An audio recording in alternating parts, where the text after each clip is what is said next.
Hello, everybody. Welcome to the latest episode of Games Up Podcast, brought to you by World Geekly News. My name is Cameron, and it's just me this week. This episode is going to be a bit rough around the edges. We've tried to record it a couple of times already, and we've had quite a number of tech issues. In fact, it's nearly midnight on the day that it releases that I'm recording this, and that's with all the editing and the exporting and uploading and all of that jazz still to go. So apologies if it's a little rough around the edges, but sometimes they need to be.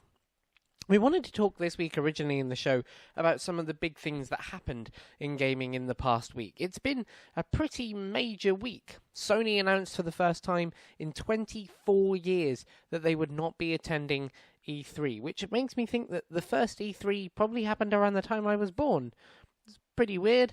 We got the word that a discless Xbox One was in development, and that alongside it, a program would go out that would see Xbox One discs being swappable at certain retailers, and those retailers would then give you codes which become digital versions. So if you don't want a disc console, you want to pay a little less to get the same console and the same entry into the generation, whether it be now or in the future, that is in the works for you. There was a lot of other things that happened this week, including some more cross-play, cross-progression stuff. The first teaser trailer for the new Harry Potter Go game, Wizards Unite. New game announcements. Sunset Overdrive is now on PC. You should go and look at it. It's a really good deal. PUBG is on PS4. Abzu's now on Switch. And then we also got the news that Adi Shankar is making a Devil May Cry series to go inside the Castlevania universe, so he's developing a kind of cross-universe thing there, and that was really cool. But a lot of the responses I saw to it online were also very negative, and the same with Sony, and the same with the Xbox One discless console, and it made me think, why? I mean, I get it, people are excited for certain things, and when those certain things aren't there, they get a bit rough about them. We are just as guilty of doing that. When Xbox is not in a great shape, you'll hear me get a bit loud about it. When Rocksteady don't announce their game, me and Lewis are both notably depressed on the show. But why? We're in one of the biggest golden ages of gaming in years, and it seems so odd to some extent that we build our hopes up so high for announcements, and then when they don't happen, we turn so quickly so toxic. I saw so many just straight up bad responses to these announcements this week. In the case of Sony, people were saying that they're forgetting their consumers, turning their back on the people that they sold these PS4 to, that they're PS4s too, that they're going back into arrogant PlayStation 3 like Sony. And okay, they've been displaying some qualities of a company that stopped caring a little while ago, but nowhere near to the same extent as they did, but nowhere near as much as they used to. Sony are still leaps and bounds ahead of where they were, and even if they're not, they're still, and even if they're not, it's not the biggest of concerns. I also heard people saying that they might be chasing after Nintendo or copying Nintendo's Direct model, and I just don't think that's likely to be the case. If they're not at E3, they've either got something else that's bigger, or they don't have something. And I'd rather they don't turn up and be honest about it than turn up and try and string an hour's conference out of nothing. I think that's the better way to go about it.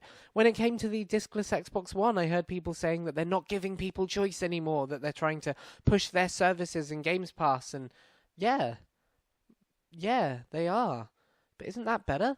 When the Xbox One and the PS4 came out, they were both identical consoles, both the same box with different designs on them, taking the same disc in and doing the same thing with it. And okay, minus a few frames here and there and a bit of resolution, the games were exactly the same. One of the biggest complaints about this generation is that there's been so little competition because they do so many of the same things. There is no reason to choose other than ecosystem, and that's led to us being a bit stagnant. So yeah, if Xbox is delivering a discless system, good, innovate, change, do something that's interesting. I would so much rather see them try and make people buy a thing that might work for the future or might push gaming down a different path than just make an Xbox 2, which is the same box in a different box. And I don't feel like there was any options being taken away here. I, personally, as somebody who has a disc system, love the idea of a discless Xbox One.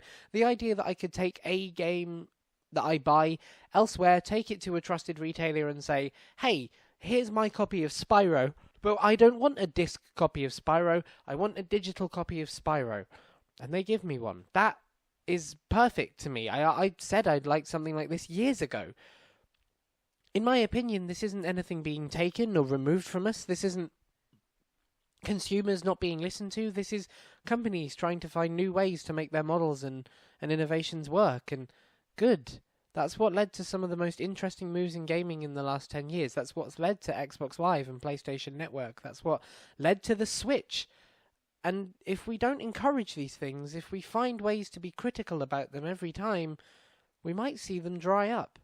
Adi Shankar, I feel, got the worst of it this week when people were expecting him to announce a major Netflix-style Zelda series, and instead he announced Devil May Cry. The first response in almost every case when I looked at his social media was, yeah, but it's not Zelda.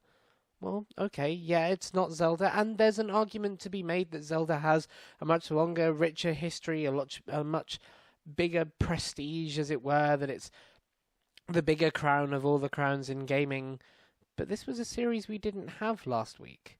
And okay, it was hyped up to some extent and people bought into that hype, but I still think it's a shame that we have interesting, brilliant creators and innovators trying to make our industry either better or at least a little bit more sustainable and profitable, and we kind of deride them more often than perhaps we praise them. So that made me think of this as a smaller, more off-topic, more informal version of the show. How can we be better gamers? How can we be better consumers? How can we be better fans? When stuff like this happens and it isn't what we expect of it, how do we go about doing and saying and expressing what it is that we feel about the games industry without it turning toxic or negative? Me and Lewis have said for a while that we'd like to do an episode on video game and entitlement. I am of the opinion that the video games industry is one of the most entitled that there is in terms of fan bases, but to some extent I understand it. The entertainment industries generally are entitled. They peddle and push and sell something of very little substance in the real world. They can have wonderful effects and they are wonderful, meaningful creations, but at the end of the day you won't ever power your car on movies. Nothing that's steam-powered will ever be powered by music or video games. They're wonderful, they're lovely, and they have their place, and that place is very important. They are a major part of the world, and any kind of good society is defined by the art and creativity it puts out. But we do need to keep that in check a little bit. So, if I had to make some recommendations, I would firstly say keep hype in check. Hype is a terrible but wonderful marketing tool. At the end of the day, it's pushed to make things exciting and make us excited for things, and then we buy into that excitement or don't. And the thing is that when that doesn't go exactly as we want it to, sometimes that hype can turn so quickly from something that's actually quite good to something that's not what we wanted, that it becomes harder to pull it into something successful or something negative or something positive. It just automatically becomes not thing A. So, I don't know. Don't not buy into hype. Hype is fun. Hype is good. Hype is something that we can all enjoy, if not benefit from.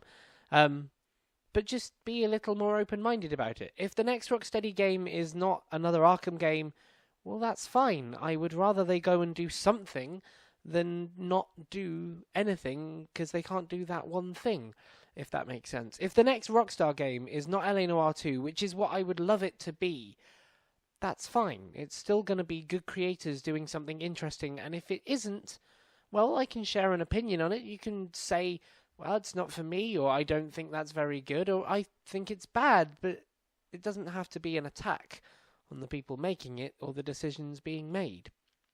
As an extension of that, I'd say in cases of voicing opinions, try and have more of a discussion about it. Let's have lots of people combining their thoughts, and let's have more of an open discussion around the industry and video games and being fans of all of these things. Instead of just saying, well, that discless Xbox One is stupid, let's say, but who is this for? And then I'll pop up in your comments and go, hi, It's for me. Here's why. And maybe that won't change your mind, and that's fine, but you probably didn't think it was for somebody before, and maybe that can make us all a little bit more aware of why these decisions are being made. And thirdly, have these discussions in good communities. The internet is a wonderful, powerful tool, but it's also but as much as it's a powerful tool for the wonderful, great people, it's also a powerful tool for the people who don't use it properly or have a particularly negative mindset when discussing these things. And it's just a powerful tool for both sides. So find the communities that discuss these things openly and positively. Not everything has to be good, not everything has to be happy, you don't have to buy everything, but framing the negative discussions is important. I personally will always promote Suggest Kinda Funny. I think they're one of the best online communities that there are in terms of saying, hey, this is cool, or hey, this is dumb, and here are the reasons why. But it can be any community, and it doesn't even have to be journalists or press or enthusiasts, or it can just be you, your friends, the people around you, but have the discussions openly. Put them into positive communities that support things that are good and deserve support and help things that are otherwise. And I don't know, just generally let's be a little better to each other. This week was an incredible week of gaming news. For the first time in nearly a quarter of a decade, we have a major move by a major publisher to avoid E3. That in itself is a discussion that you could have for days on end about what they're planning and what's going to happen and what does next year look like. Have they got something else instead? Is PSX 3 times bigger? Are they doing an independent thing? This is, I think, what keeps people coming back to this industry, because it's still young and a bit silly and super vibrant. And if we can have those discussions and learn more from them rather than just saying, well, this is dumb because it ignores me, I don't know, I think that would make for a better industry all round. Been a bit of a weird, heavy one. It's midnight. What did you expect? A bit of a weird, heavy one, but sometimes you just need that dose of positivity or that dose of intrigue in something you love to ignore or to block out some of the more negative stuff. It's not that it doesn't deserve listening to, but we all just want to talk about the better stuff, right? I feel like I've rambled on a bit. Thanks very much. This was Games Up Podcast, brought to you by World Geekly News. It's super rough around the edges. I'm sorry. And we'll be back next week with our tech properly working and an actual podcast for you. This week is going to be a busy one on World Geekly and on Games Up. We've got the Overwatch review of Ash coming out tomorrow on the day that you're hearing this. I'm posting a bunch of stuff with World Geekly this week and potentially next week as well. And of course, we're here as we are every week, 6:30 and Monday, and much earlier that day on iTunes, so you can listen to it on your way to work or lunchtime. Or sometimes it's up for breakfast if you're lucky and you eat breakfast. I don't, so I wouldn't listen to it then. You can find us on all the socials. Thanks, Sean Connery. You can find us on all the socials. We're on Twitter, Facebook, Twitch, YouTube, and iTunes at Games Upcast on all of them. And we will see you next week. Sorry for this. It's a bit rough. Sorry, the game's up. Sorry.